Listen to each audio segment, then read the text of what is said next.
So this is the email. Sherry in Florida says, Charlie, there are church family members of mine choosing not to vote because they do not like Trump's position on abortion. Please explain why this is wrong thinking. Okay. So first, thank you for being a member, Sherry, and we will get to the other questions here, but we have to dive into this. So this has been a growing story over the last couple of weeks as President Trump gives more and more statements that people in the pro-life community are not thrilled with. Now, of course, let me just first establish I am 100% pro-life. I'm the most pro-life person you will find, from contesting for life on college campuses to debating on the abortion topic to speaking at pregnancy crisis centers to partnering with preborn. Life is a very, very important issue to us here on this program. Number one, we must remember President Trump is the most pro-life president in history. President Trump gave us Neil Gorsuch, Amy Coney Barrett, Brett Kavanaugh, and the repeal of Roe versus Wade. So for somebody to say that his actions, not rhetoric, but his actions were insufficiently pro-life, I don't think there's a lot of wisdom to that argument. That when he was president, he spoke at the March for Life. He restricted the Mexico City policy, saying that we will not fund abortions internationally. He put pro-life individuals throughout his cabinet that were able to accomplish pro-life victories. The pro-life movement was the dog that caught the car, got the reversal of Roe versus Wade, and to be honest, was not equipped and was not ready for what came next. The abortion lobby is better funded. They're more aggressive. And they went and they started winning ballot referendum after ballot referendum and has tried to bully and intimidate the pro-life movement to basically go into the corner. President Trump deserves credit and gratitude, first and foremost, that we were able even to have this conversation.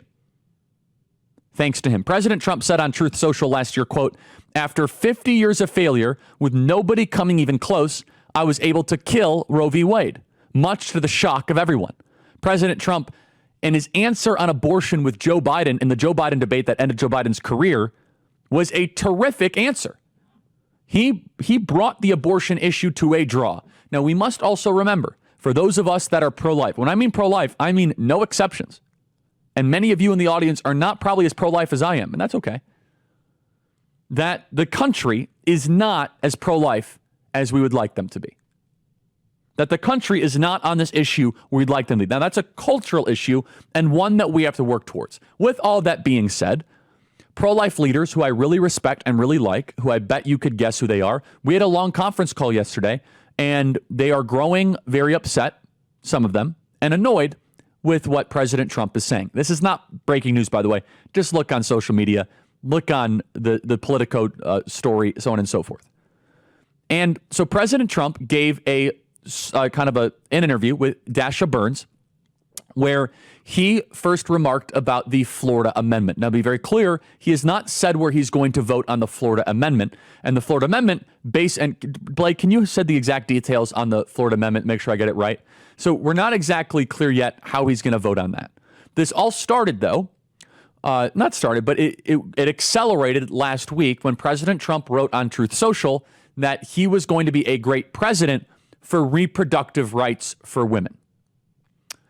Now, what President Trump meant when he said that was IVF. I know that because I talked to him about it backstage at our event. And I said, President Trump, what did you mean by this? He said, I meant IVF, without hesitation.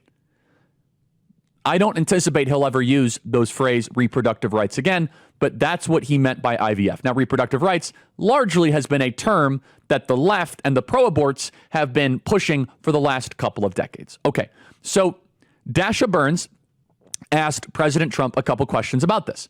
Now, the Amendment 4 has that essentially, if it passes, I think it's a positive amendment, no bans on abortion before viability. Quote, no law shall prohibit, penalize, delay, or restrict abortion before viability or when necessary to protect the patient's health as determined by the patient's healthcare provider.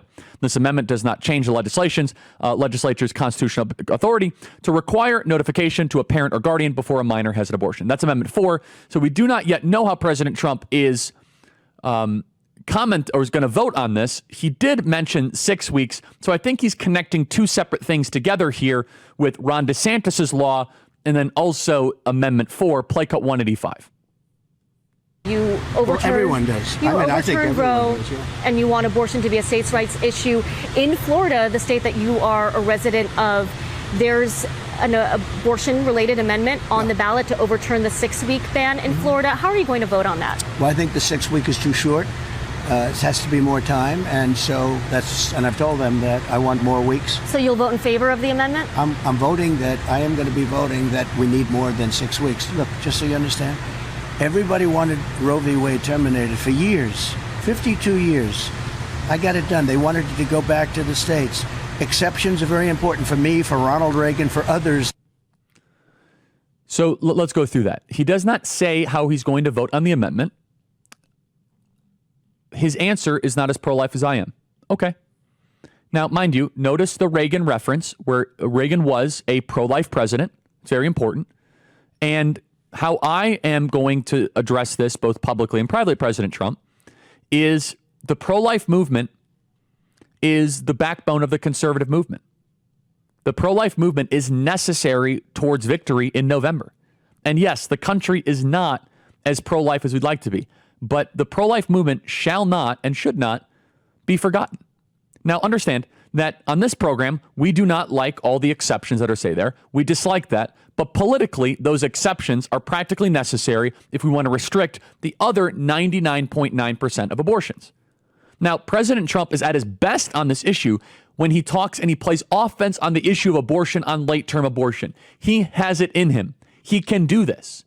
And when he trusts his instincts on this, he is the best on this issue that we've seen in the modern era. Play cut 187. If you go with what Hillary is saying, in the 9th month, you can take the baby and rip the baby out of the womb of the mother just prior to the birth of the baby. Now, you can say that that's okay, and Hillary can say that that's okay, but it's not okay with me. Because based on what she's saying and based on where she's going and where she's been, you can take the baby and rip the baby out of the womb in the 9th month on the final day. And that's not acceptable. And that is true. The Harris-Walz position on abortion is to make that the law of the land in every single state in the country. President Trump does not believe in that. President Trump does not believe in late-term abortion and ripping babies out of the womb. He thinks that's reprehensible and it's wrong and it's terrible. So let's just complete this topic for a second. He is the most pro-life president in history. Nobody comes even close. He's trying to navigate a very, very difficult current political terrain. And for anyone out there that is saying, I will not vote for Trump because he's not as pro-life as I am, I think is short-sighted and foolish. You can be upset and have disagreements. Perfectly fine. I get it.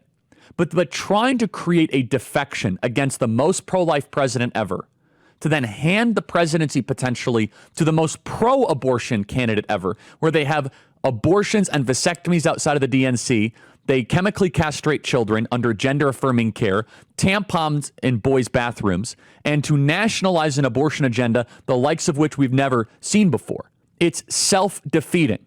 President Trump also can and will put pro-life warriors in his cabinet because he did it last time. President Trump has a great alliance with the pro-life movement, and I believe that alliance will continue. And he deserves credit for being resolutely pro-life. Now, is he as pro-life as all of us that are in the trenches fighting for this issue every single day? No.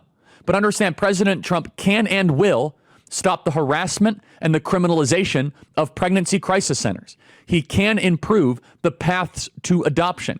He can and will be a voice and a fighter for this issue that would literally die if Kamala Harris is president. So I encourage anyone out there that might not be total agreement with President Trump, take a deep breath and still vote for Trump, because it's a vote for life.